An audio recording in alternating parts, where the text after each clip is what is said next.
Hello friends, എൻ്റെ ലൈഫിൽ 2 ദിവസം മുന്നേ ഉണ്ടായ ഒരു സംഭവം പറയാനാണ് ഇന്നത്തെ എൻ്റെ ഈ വീഡിയോ. എൻ്റെ വീട്ടിൽ 2 ചെറിയ കുട്ടികളടങ്ങുന്ന ഒരു ചെറിയ കുടുംബമാണ്. അപ്പോൾ കുട്ടികൾ ചെറുതായത് കൊണ്ട് തന്നെ നമുക്കവരെ കുറച്ചധികം കെയർ ചെയ്യേണ്ടതുണ്ട്.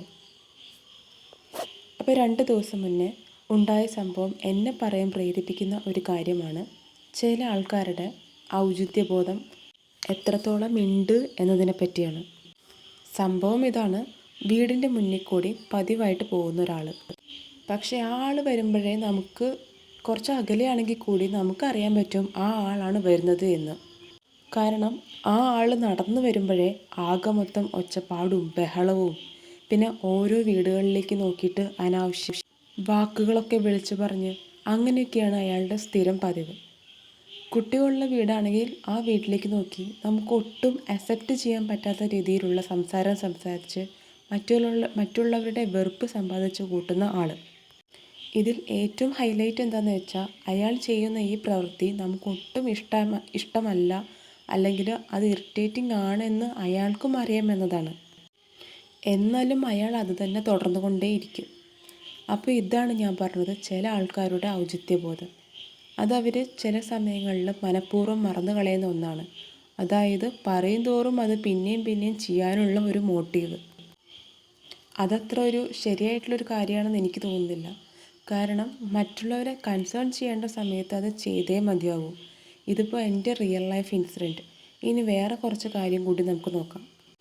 ഇപ്പോൾ നമ്മളൊരു ഹോട്ടലിൽ പോയി, അല്ലെങ്കിൽ ഒരു പബ്ലിക് പ്ലേസ്, അവിടെ പലതരത്തിലുള്ള ആൾക്കാർ വന്നിരിക്കുന്ന ഇടങ്ങളാവും. അവിടെ പാലിക്കേണ്ട കുറച്ച് കാര്യങ്ങളുണ്ട്. ഇതൊക്കെ പറയുമ്പോൾ ഈ പറയുന്ന ആൾ ഔട്ട്ഡേറ്റഡ് ആവുന്ന കാലമാണിത്.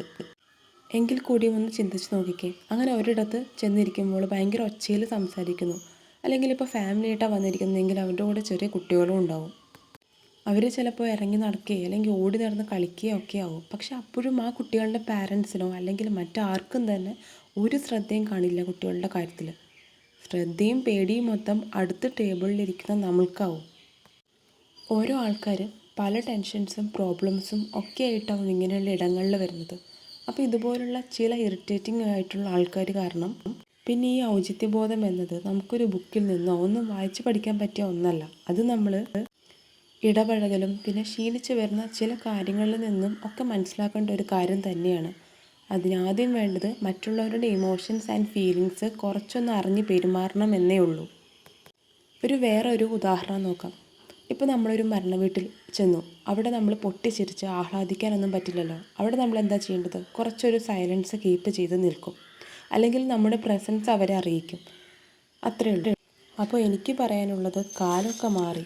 എൻ്റെ ഇഷ്ടം എൻ്റെ റൂള് അങ്ങനെയൊക്കെയാണ്. എങ്കിൽ പോലും നമ്മൾ പലപ്പോഴും പാലിക്കേണ്ട ഒരു കാര്യമാണ് ഈ ഔചിത്യബോധം എന്നത്. അതിന് ഏറ്റവും വലിയ ഉദാഹരണമാണ് തമിഴ്നാട് 10 വയസ്സുള്ള ഒരു ബാലികയെ റേപ്പ് ചെയ്ത് കൊന്ന കേസിൻ്റെ ഹിസ്റ്ററി വായിച്ചു കഴിഞ്ഞതിന് ശേഷം ആ കേസിൻ്റെ തലപ്പത്തിരിക്കുന്ന ഉദ്യോഗസ്ഥൻ പൊട്ടിച്ചിരിച്ചു എന്ന പേരിൽ അവരെ ഡിസ്മിസ് ചെയ്ത കാര്യം. അത് സോഷ്യൽ മീഡിയയിലൊക്കെ വൈറലായിട്ടുള്ളൊരു കാര്യം കൂടിയാണ്.